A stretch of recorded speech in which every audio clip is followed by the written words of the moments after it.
اور کابل کے غزوات میں شریک رہے۔ حضرات، یہ ہمارے اسلاف کی یہ داستان ہے جو اسی تحریک اہل حدیث کو مضبوط کرنے کے لیے، قوی کرنے کے لیے، عامت الناس کے سامنے پیش کرنے کے لیے تشریف لائے۔ اسی طریقے سے تبع تابعین کے بعد بھی یہ تحریک اہل حدیث بڑے زور و شور کے ساتھ اس سرزمین ہند پر قائم و دائم رہی، اور اہل حدیث، تحریک اہل حدیث اپنے مد و جزر اور حقوق و صعود کے راستوں سے گزرتے ہوئے ماضی قریب میں تحریک اہل حدیث کو فروغ اور پروان چڑھاتے ہوئے چند ہستیوں نے جو قربانیاں پیش کی، ان میں سے ان ہستیوں کے نام یہ ہیں: علامہ مرزا مظہر جان جانا اور علامہ صدیق حسن خان بھوپالی اور علامہ ثناء اللہ امرتسری رحمہ اللہ، اور اسی طریقے سے علامہ محمد جونا گڑھی اور علامہ شاہ اسماعیل شہید رحمہ اللہ، اور شیخ الکل سید نذیر حسین محدث دہلوی اور علامہ محمد حنیف گوجانی، اور اس طرح سے بہت لمبی فہرست ہے ماضی قریب کے اسلاف کے۔ آئیے میں مسلمانوں، میں آپ کو مزید کچھ باتیں بتاؤں کہ اپنی تاریخ کو ہم نے بھلا دیا ہے، اپنی تاریخ نہیں تھے۔ آپ کے سامنے میں تاریخ پیش کر رہا ہوں، جس کو دیکھنا ہو اہل حدیث اور سیاست پڑھیں، اسی طریقے سے تحریک اہل حدیث کا مدرجہ پڑھیں، اسی طریقے سے آپ ابوالکلام آزاد رحمہ اللہ کی کتاب تحریک آزادی پڑھیں، اسی طریقے سے مولانا ابوالکلام آزاد رحمہ اللہ کا غبار خاطر پڑھیں۔ اس قسم کی بہت ساری کتابیں موجود ہیں۔ اہل حدیثوں کی خدمات جہاں پر دعوتی پروگرام رہا، وہاں پر انہوں نے تحریری اور تصنیفی کام بھی کیا، تعلیمی کام بھی کیا ہے۔ اگر اس فہرست میں جاؤں گا تو میں بتا رہا ہوں کہ میں گنا نہیں سکتا ہوں، بس میں یہ کہنا چاہتا ہوں کہ شاہ ولی اللہ محدث دہلوی رحمہ اللہ نے جو اپنی کتاب تحریر کی، اسی طریقے سے شاہ اسماعیل شہید رحمہ اللہ نے اپنی کتاب جو تحریر کی، ایک مثال ہے۔ اور اسی وجہ سے انہوں نے یہ کب کی بات ہے، یہ کب کی بات ہے، یہ اس وقت کی بات ہے جب 1857 سے پہلے کی بات ہے، جب اس سرزمین ہند پر محمد بن قاسم رحمہ اللہ کی وہ اخلاق کریمانہ اور وہ عادلانہ منصفانہ نظام، جب محمد بن قاسم رحمہ اللہ نے اس سرزمین ہند کو مالابار اور دیبل کے قلعے کو فتح کیا، تو وہاں پر پیغام بھیجا کہ خبردار کوئی شخص جو قلعے کے اندر محفوظ ہو، اس کو مارا پیٹا نہ جائے، اس کو قتل نہ کیا جائے، جو عورتیں ہیں اور بچے ہیں ان پر ہاتھ نہ اٹھایا جائے۔ یہ محمد بن قاسم کے یہ اخلاق کریمانہ تھے۔ اور اسی طریقے سے یہ بھی حکم جاری فرمایا کہ نظام عدل قائم ہوگا۔ اسی سرزمین ہند پر نظام عدل قائم کیا کس نے؟ انہی اہل حدیثوں نے۔ اور جب یہ تاریخ شاہد ہے، جب محمد بن قاسم رحمہ اللہ نے امیر کے طلب پر ہندوستان سے جانے لگے تو 1.25 لاکھ سکھوں کی تلواریں، 1.25 لاکھ سکھ، تاریخ بتا رہا ہوں، یہ حقیقت بتا رہا ہوں، 1.25 لاکھ سے زائد سکھوں کی تلواریں محمد بن قاسم کے ساتھ تھی، اور یہ کہہ رہے تھے تم کہاں جا رہے ہو، تم ایک دیوتا ہو، اس سرزمین ہند پر تم ایک دیوتا پر کر کے آئے ہو، تم جا رہے ہو، ہمارے درمیان عدل کون کرے گا، ہمارے درمیان انصاف کون کرے گا، ہمارے ساتھ حسن سلوک کون کرے گا، رواداری کون کرے گا، آخر مجھ کو کس کے سہارے پر چھوڑ کے جا رہے ہو؟ یہ تھی ہماری داستان۔ لیکن جب مغلیہ سلطنت یہاں پر آئی سرزمین ہند پر، تو ان کے عقائد اس طرح سے پسپا تھے، باطل تھے، یا تو وہ خود شیعہ تھے اور یا بمائل شیعہ تھے۔ بمائل سے معاف کیجیے گا، تاریخ بیان کر رہا ہوں، حقیقت بیان کر رہا ہوں۔ درد اتنا ہے دل میں، درد اتنا ہے دل میں کہ اگر میں بیان کروں تو سننے کی تاب نہ لا سکیں گے، چاہے وہ ہندو ہو چاہے وہ مسلمان ہو، میرے درد کو برداشت نہیں کر سکیں گے۔ کیونکہ اس ہندوستان کے سرزمین پر جب انگریزوں نے یلغار کیا اور جب قبضہ کیا تو کتنے ہندو اور مسلمانوں کے خون بہے ہیں۔ ہم نے اور آپ نے اپنی تاریخ کو بھلا دی ہے۔ بات میں یہ کر رہا تھا کہ جب مغلیہ سلطنت آئی تو وہ عیاشیوں میں ڈوبے۔ اے کاش وہ اسلام پرست ہوتے، محمد بن قاسم رحمہ اللہ کے پیغام کو عام کرتے، ایسے صحابہ میں جو اہل حدیث کی داستان دہرائی گئی، اس امت کو پڑھائی گئی، اگر اس کو یہ بھی نافذ کرتے تو یہ حشر نہ ہوتا کہ ان کے اوپر اللہ نے ظالم بڑا انگریز کو مسلط کر دیا۔ 1857 کے پہلے مسلمانوں نے بڑی قربانیاں دی ہیں، اور مسلمانوں میں اہل حدیثوں نے قربانیاں دی۔ یہ تفرقہ بازی، یہ فرقوں میں بٹنا، یہ کوئی چیز نہ تھی، لیکن اس کے بعد میں جب دیکھا کہ یہ تحریک اہل حدیث یہ ظلم کو برداشت نہیں کرتی ہے اور نہ ظلم کسی کے اوپر کرتی ہے، نہ ظلم کرتی ہے اور نہ ظلم کو برداشت کرتی ہے۔ کیوں؟ یہ اس نبی کے متبعین تھے جو صحابہ کرام اور تابعین اور تبع تابعین کو اپنی آنکھوں سے دیکھا تھا، اور جن کی پرورش اور جن کی تربیت محمد رسول اللہ صلی اللہ علیہ وسلم جو رحمت للعالمین ہیں ان کے ذریعے تربیت ہوئی تھی۔ اس لیے وہی بات کرتے تھے جو عرش والا کرتا تھا، اور عرش والے نے فرش والے محمد صلی اللہ علیہ وسلم کے ذریعہ جو پہنچایا تھا وہی بات کرتے تھے، دیگر لیانی باتوں کے پیچھے نہیں بڑھتے تھے۔ یہ وہ تھے جو یا تو عرش والے کا پیغام اور فرش والے کا پیغام مانتے تھے، کسی دوسرے اور تیسرے کو نہیں مانتے تھے۔ جب دیکھا ان لوگوں نے کہ یہ بات نہیں چلے گی تو پھر فرقوں میں 6 صدی ہجری کے بعد میں 7ویں صدی ہجری میں زوال آیا اس امت مسلمہ پر، اور اس زوال کی صورت یہ ہوئی کہ یہ امت حقیقت کو چھوڑ کر کے خرافات میں کھو گئی۔ کسی شاعر نے کیا خوب کہا ہے، یہ امت حقیقت روایات میں کھو گئی، حقیقت روایات میں کھو گئی، اور یہ امت خرافات میں کھو گئی۔ حضرات 1857 کے بعد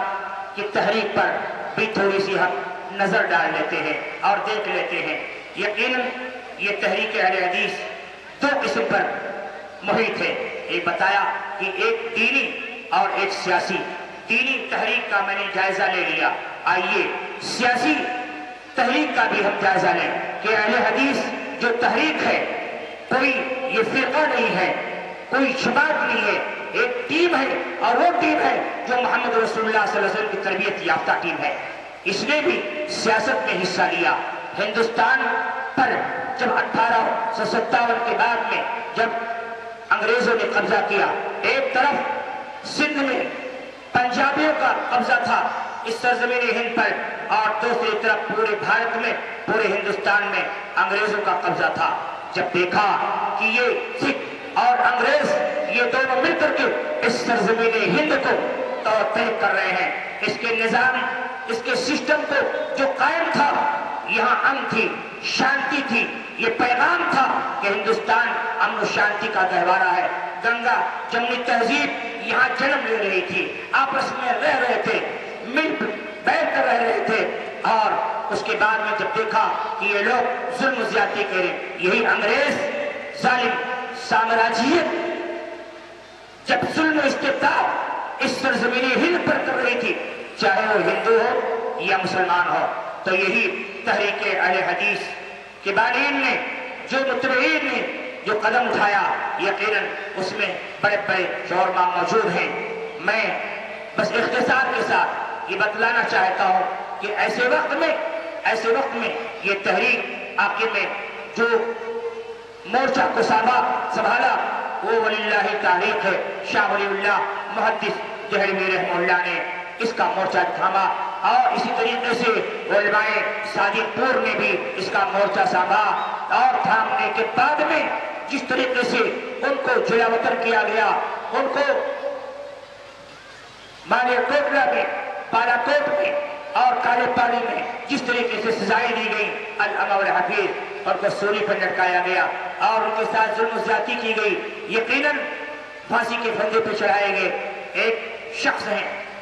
ہیں مولانا یحییٰ رحمہ اللہ۔ مولانا یحییٰ رحمہ اللہ کی داستان آنکھوں میں آنسو بھراتے ہیں اور رلا دینے والی ہے۔ یہ سن 1864 کی بات ہے، اور یہ مولانا یحییٰ رحمہ اللہ کو جب گرفتار کیا گیا، اور جانتے ہیں یہ مخبری کرنے والے کون تھے؟